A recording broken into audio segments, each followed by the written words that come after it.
Hello, everyone. My name is Ed Nunez, and for the past 2 years, I have served as a graduate assistant in the Schlegel Center for Service and Justice here at Creighton. Prior to that, I did a year of postgraduate service as an Amate House Fellow in Chicago, living in an intentional community with 11 other volunteers and working as a campus minister at Arupe College of Loyola University, Chicago. It's tradition to have a returned postgraduate volunteer speak to the graduating Creighton seniors who will be volunteering after graduation. I remember sitting in St. John's Church listening to my missioning speaker on the Friday before graduation back in 2018. There were all sorts of emotions and thoughts running through my head: uncertainty, excitement, gratitude, hope, but most of all, love and community. And though we're not able to gather together in person this year in St. John's again because of the pandemic, I'm still excited to share with you all 3 tips for how to leave Creighton and then enter life's next chapter, whatever that may be. I try to live by these in my own life, but I hope that they can guide you in the new experiences that you will be having soon. The first one is practice gratitude. I've always been somebody who believes deeply in the power of gratitude being the catalyst for action and justice, especially as we all get ready to leave Creighton and move on to the next steps of our lives. I think it's really important and essential to practice gratitude. It is important to look back and remember those moments of hope, community, love, and joy that you felt during the past couple of years. These moments can propel you intentionally into your next steps. I remember when I first moved into Amate House, into my community. We were all a bunch of strangers, 11 to be exact. Yes, again, 11. And it was pretty overwhelming and scary. No one fully knew what we were getting ourselves into with this journey. But we eventually were able to navigate living, cooking, cleaning, and hanging out together as a house for 10 months. Even more so, I also remember those times when many of my community mates and I were feeling stressed, burned out, and tired from the work that we were doing. We were working in communities and organizations that accompanied people on various journeys and experiences in their lives. For me, in my work and placement site, I walked with and listened to my students as they navigated going to college for the first time or even experiencing a family issue amidst that experience itself. Being a witness to their journey is something that I will always be grateful for. The gratitude that we felt at those times when we, as a house or as myself individually, worked with our communities propelled us to continue the work intentionally and with hope. We held the space to be tired and stressed, but we felt thankful that we were able to simply journey with and listen to our clients, our students, our staff, our colleagues, and our community.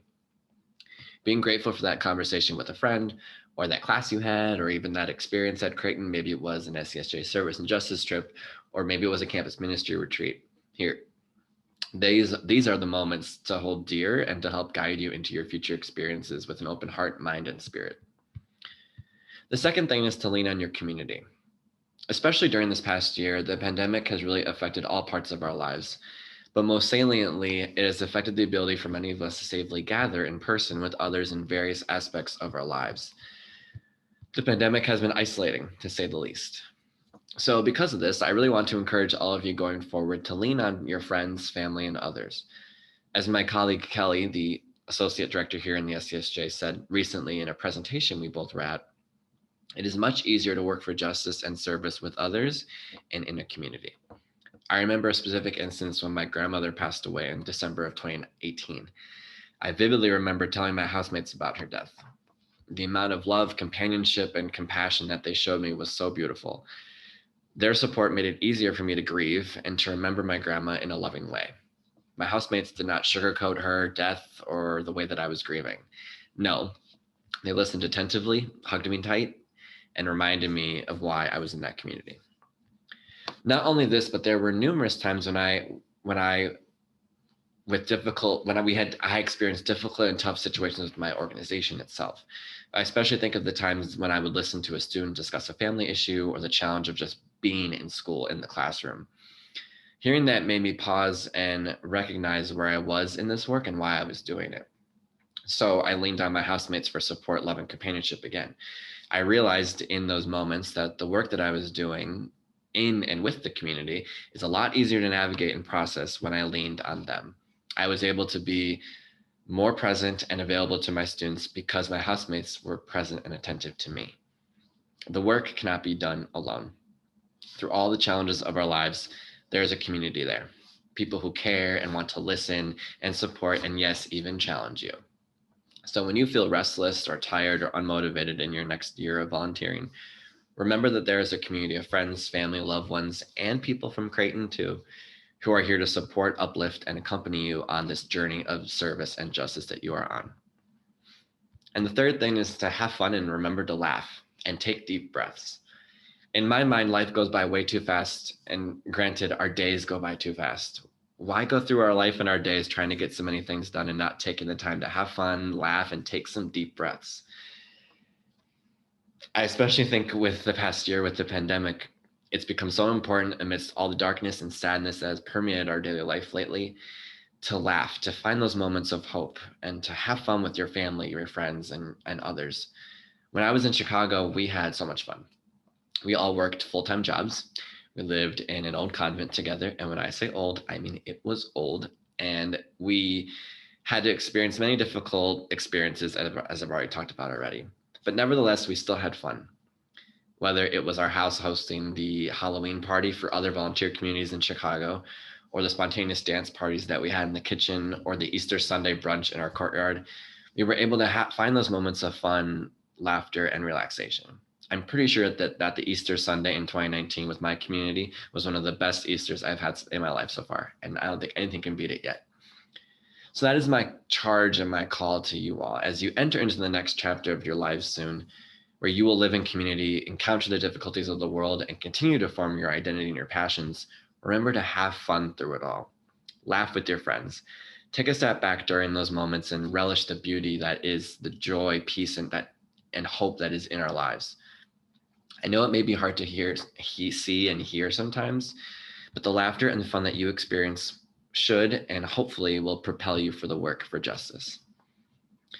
So as you graduate soon from Creighton and you embark on a new adventure, I invite and encourage you all to practice gratitude, connect with your community of family and friends, and have fun and laugh.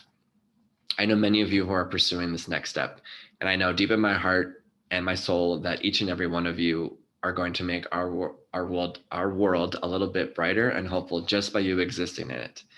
So I encourage you to continue to shine and be that light to others in your communities next year.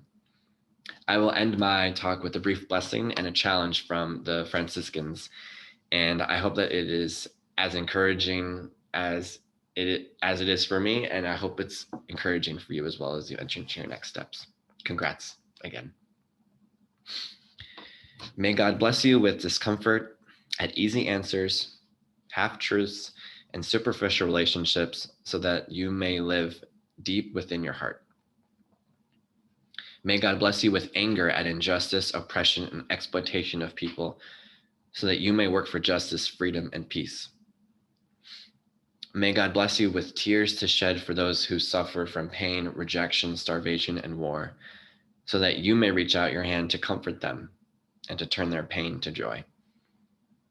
And may God bless you with enough foolishness to believe that you can make a difference in this world so that you can do what others claim cannot be done. Amen.